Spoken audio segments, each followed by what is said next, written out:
প্রভাবে সিলেটে বৃষ্টি। দর্শক, সিলেট বিভাগের সরাসরি সম্প্রচারে যুক্ত হয়েছে আমি এহিয়া আহমদ। দর্শক, আমরা ঠিক এই মুহূর্তটাতে অবস্থান করছি সিলেটের জিন্দাবাজার এলাকায়। আমরা আপনাদের দেখানোর চেষ্টা করব যে সাগরের যে নিম্নচাপ আছে, নিম্নচাপের কারণে সিলেটে গুড়ি গুড়ি বৃষ্টি হচ্ছে। দর্শক, ক্রমশ শক্তি বাড়িয়ে উড়িষ্যা উপকূলের দিকে এগোচ্ছে এই নিম্নচাপ। আগামী 24 ঘন্টায় যা আরও শক্তি বাড়িয়ে পরিণত হবে গভীর নিম্নচাপে। গতকাল বুধবার থেকে দেশের উপকূলীয় এলাকাগুলোতে ভারী বৃষ্টি হচ্ছে। পাশাপাশি বৃহস্পতিবার ও শুক্রবার বৃষ্টির প্রকোপে আরও বাড়বে বলেও জানায় আবহাওয়া অফিস। দর্শক, উপকূলে 55 থেকে 65 কিলোমিটার বেগে জড়ো হওয়ার সম্ভাবনাও রয়েছে। মঙ্গলবার উত্তর পশ্চিম বঙ্গোপসাগরে তৈরি হয়েছে নিম্নচাপ, যা ধীরে ধীরে উত্তর উড়িষ্যা উপকূলের দিকে এগোচ্ছে।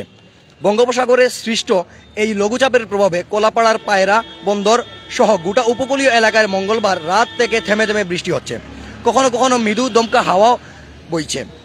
কুয়াকাটা সংলগ্ন বঙ্গোপসাগর মাঝারি ধরনের উত্তাল হয়ে আছে। সাগর নদীতে অস্বাভাবিক জোয়ার বইছে। বেড়িবাঁধের বাইরের বাস করা অন্তত 6000 পরিবার বিপদগ্রস্ত হয়ে পড়েছেন এখন পর্যন্ত। তারা অনেকেই চরম ভোগান্তিতেও রয়েছেন। জোয়ারের ঝাপটা তাদের ঘরের পীড়ায় আঘাত করছে।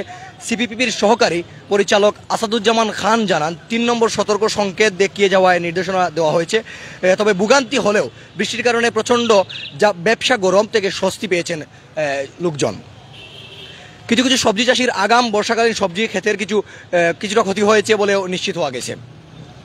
দর্শক, এদিকে আবহাওয়া পূর্বাভাসে বলা হয়েছে সিলেট, ঢাকা সহ দেশের বিভিন্ন জেলায় আজ সকাল থেকে এই দমকা হাওয়া সহ গুড়ি গুড়ি বৃষ্টি শুরু হয়েছে।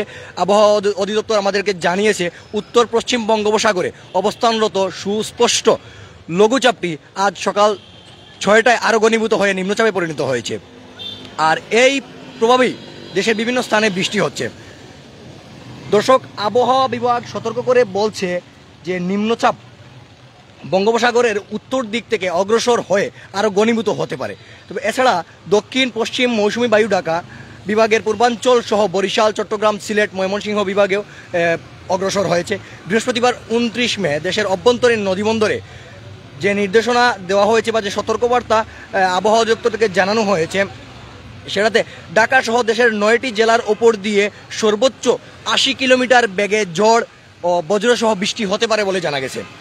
আবহাওয়াবিদ আফরুজা সুলতানা স্বাক্ষরিত এক বিজ্ঞপ্তিতে বলা হয়, ঢাকা, ফরিদপুর, মাদারীপুর, খুলনা, বরিশাল, পটুয়াখালী, নোয়াখালী, কুমিল্লা, চট্টগ্রাম অঞ্চলসমূহের উপর দিয়ে উত্তর পশ্চিম দিক থেকে ঘন্টায় 60 থেকে 80 কিলোমিটার বেগে অস্থায়ীভাবে জড়ো হাওয়া সহ বজ্রবৃষ্টি হতে পারে।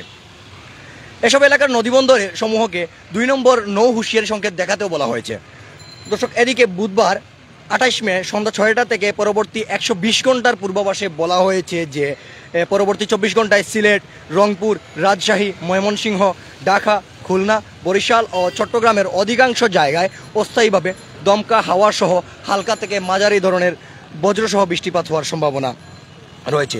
সেই সঙ্গে সারা দেশের কোথাও কোথাও মাঝারি ধরনের থেকে ভারী থেকে অতি ভারী বর্ষণও হতে পারে। সারা দেশের দিনের তাপমাত্রা 1 থেকে 2 ডিগ্রি সেলসিয়াস পর্যন্ত হ্রাস পেতে পারে এবং রাতের তাপমাত্রা সামান্য হ্রাস পেতে পারে।